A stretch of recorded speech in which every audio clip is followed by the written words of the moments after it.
put on Assistant Commerce Secretary Charles Meissner, and Huang was able to keep his security clearance. Charles Meissner later died in the same plane crash that killed Ron Brown. One official said, "A lot of secrets died with Chuck Meissner."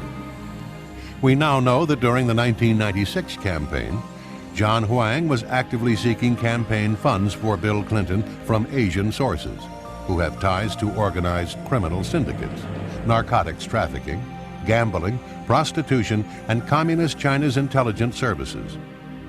During this same period, he had access to highly classified information.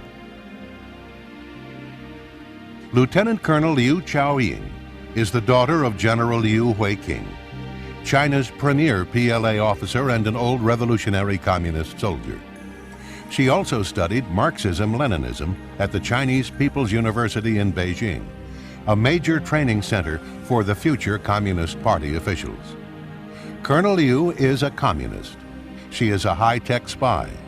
She was an official of 2 red Chinese companies that deal in arms trafficking. She ran at least tens of thousands, maybe hundreds of thousands of dollars through Johnny Chung into the Democratic National Committee, and she met Clinton twice at fundraisers. According to FBI Director Louis Freeh, Chinese criminal gangs called triads have emerged as a significant and violent force in the United States, committing contract murders, extortion, drug trafficking, kidnapping, prostitution, weapons smuggling, and money laundering. The triads have been guests of the Clinton White House many times and have made illegal contributions to the Clinton-Gore re-election campaign. Neg Lap Seng is a Macau criminal syndicate figure who visited the White House on many occasions. He attended a number of fundraisers and even sat next to the president at some of them. Neg Lap Seng and others are partners in Angdu International of Thailand, a firm that procures Thai women, many of them underage, for prostitution. In May 1996, these men were honored guests at a Clinton fundraiser. Charlie Tree is another person from Taiwan. He grew up in a rough neighborhood that is the breeding ground for a criminal element called triads.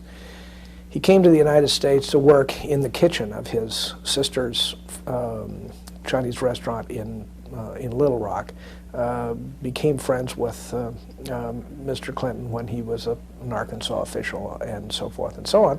And when he became the president, he used that to exploit his business interests. He became a friend of a man from Macau, and we think they both became connected through Chinese gangster connections. And the man from Macau became his, in essence, his sponsor and sugar daddy, if you will. The man from Macau is in the business of exploiting women for prostitution. He owns a hotel in Macau that is a brothel, and with 2 other men, he owns a separate company that procures Thai women for prostitution in Macau. Charlie Tree had been in Little Rock since the late 1970s and had known the Clintons for almost as long. Thus, he was the perfect triad messenger and agent in place for the People's Republic of China, ready to be reactivated without suspicion. As the Canadian study of triad behavior points out, once a triad, always a triad.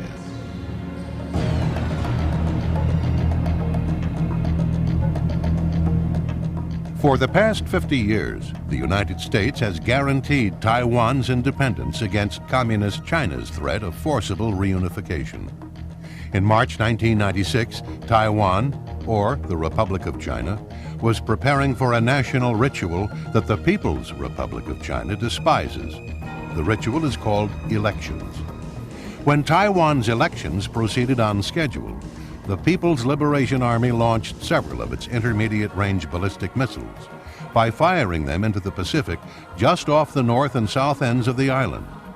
Clinton then sent battle groups from the 7th Fleet, including its 2 largest aircraft carriers, the Independence and the Nimitz, into the Taiwan Straits. This time, Clinton did the right thing. After this incident, 2 things happened. First, a top Chinese official in Beijing intimated to the U.S. Embassy that an attack against Los Angeles would be in the prospects if the United States interfered in Communist China's campaign of intimidation against Taiwan. But the Red Chinese government also tried a second channel. They sent Charlie Tree carrying a letter and a bag of money.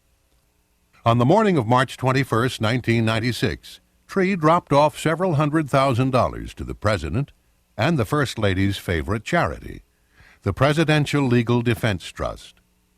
On the same day, Tree also delivered to the White House a letter about the situation in Taiwan. Excerpts from the letter are as follows. Once the hard parties of the Chinese military inclined to grasp U.S. involvement as foreign intervention, is U.S. ready to face such challenge? It is highly possible for China to launch real war.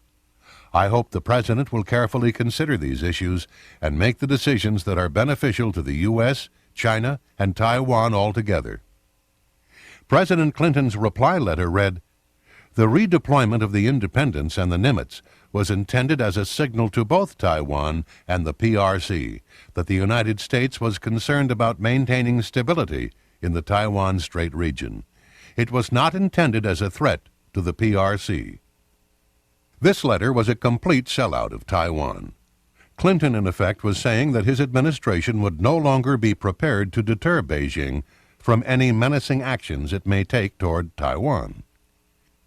Bill Clinton had caved in the face of pressure from Beijing, by a letter that was not delivered through public or diplomatic channels, but by a man whose previous experience was a member of a notorious triad gang, a fry cook from a Chinese restaurant in Little Rock, who was under indictment for violating election laws.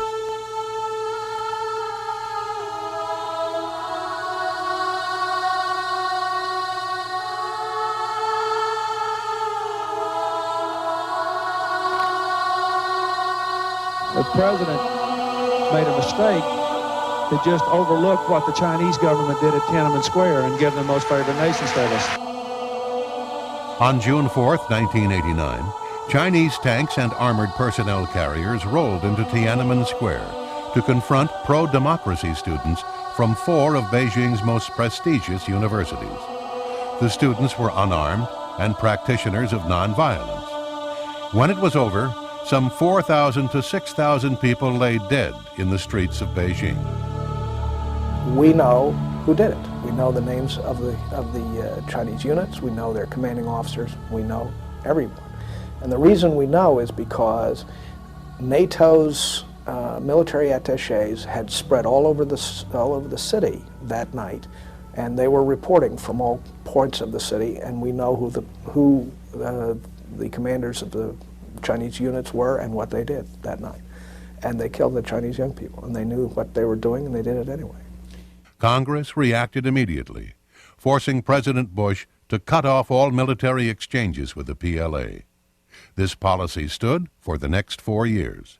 As soon as President Clinton was elected, that policy was reversed. And so, as near as we can tell, every Chinese general who was personally involved in killing Chinese young people has been to the United States and received the royal treatment. Now, typically, how this works is as follows. The Chinese general comes here in secret, goes to the Pentagon, gets a 19-gun honor guard salute. He will go to the White House, meet with the president in the Oval Office for discussions. Then he will be taken to American military bases to learn things about the military that we think they should not, and then he goes home. And we're talking somewhere between a dozen and 2 dozen generals. The Clinton